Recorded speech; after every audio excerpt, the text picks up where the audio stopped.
Sud Radio, ça va mieux en le disant. Jean Dorido. Bonjour Jean. Bonjour Jean-Marie, bonjour à tous. Docteur en psychologie, fondateur d'hypnoseparis.com. Jean, on va parler bonheur ce matin.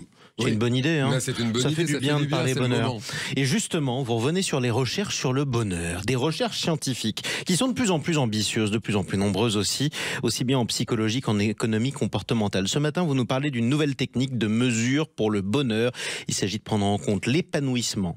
Concrètement, l'épanouissement, c'est quoi et comment ça marche ? Alors effectivement, Jean-Marie, les psychologues, vous l'avez dit, les économistes aussi du monde entier s'intéressent à la mesure du bonheur depuis de nombreuses années. Le grand classique qui ressort régulièrement sur le sujet, c'est de souligner que les pays du nord de l'Europe sont les champions incontestés du sujet, avec généralement le trio de tête Finlande, Danemark et Islande. Néanmoins, c'est un fait, une récente étude longitudinale, vous savez, quand on suit une même cohorte d'individus sur plusieurs années, une étude rassemblant de nombreux chercheurs qui s'est intéressée à 22 pays, vient bousculer tout ça avec notamment l'émergence de pays qui s'avèrent plutôt prospères, pourrait-on dire, en matière de bien-être vécu, alors que les indicateurs économiques ne sont pas à la noce. C'est précisément cette fameuse notion d'épanouissement. Et parmi ces pays, vous avez typiquement le Nigeria, le Kenya et l'Égypte. Non, je vois venir, vous allez me dire que l'argent ne fait pas le bonheur, si j'ai bien compris le début.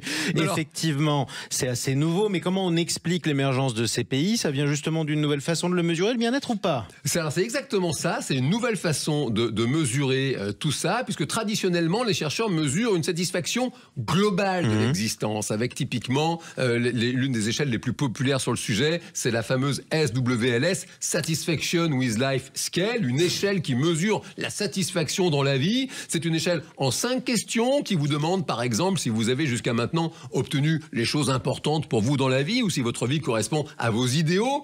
Le truc, c'est que vous pouvez très bien répondre par l'affirmative à ces questions tout en passant de sales journées ou des journées très moroses. Dans cette nouvelle étude qui a observé quand même 200 000 personnes sur 5 ans, les chercheurs se sont davantage penchés sur le vécu au quotidien des individus suivis, et c'est cette nouvelle approche qui à la fois change la donne et en même temps, vous l'avez pressenti, vient confirmer des observations observées depuis longtemps dans les recherches précédentes. Bon, alors j'imagine que la nouveauté, c'est l'émergence de ces pays qui sont généralement plutôt bas dans les différents classements. Qu'est-ce que ça confirme, l'étude ? Alors, vous l'avez dit, Jean-Méry, c'est qu'elle vient confirmer ce vieil adage populaire selon lequel l'argent ne fait pas le bonheur. On pourrait même compléter la formule par le fait qu'il ne fait pas le bonheur, mais quand même qu'il y contribue jusqu'à un certain point. Ce sont les travaux du regretté Daniel Kahneman, psychologue prix Nobel d'économie en 2002, qui ont établi que les revenus d'un individu augmentent son niveau de bonheur. En fait, c'est complètement linéaire. Plus la personne gagne, plus elle est heureuse. Sauf qu'au bout d'un moment, il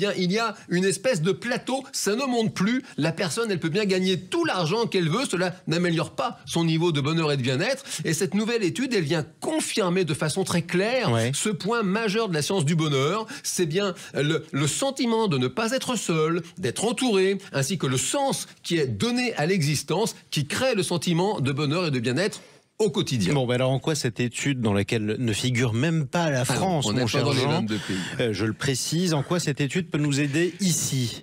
Alors ici, dans l'Hexagone, elle peut nous rappeler que si la dimension économique ne fait pas tout le bonheur, elle y contribue quand même.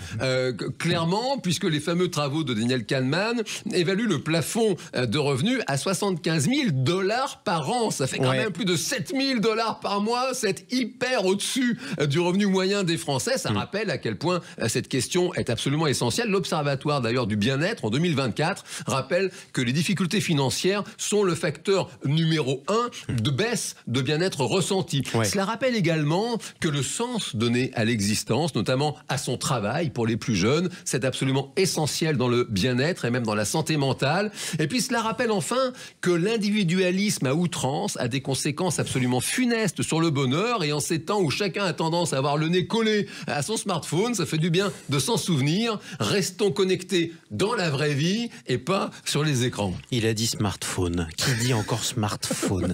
Mais quand même. C'est le mot. C'est comme les gens qui vont en soirée qui disent je vais à une surboom. Enfin, appelez-moi le petit Larousse. Voilà, on va aller voir l'émission de smartphone. Je présume que la mode ne fait pas non plus votre bonheur, mon cher Jean Dorido. Merci beaucoup. Votre livre, Le Bonheur, c'est quand même une science exacte. C'est publié chez Larousse, et puis à bientôt. À bientôt, Jean-Marie.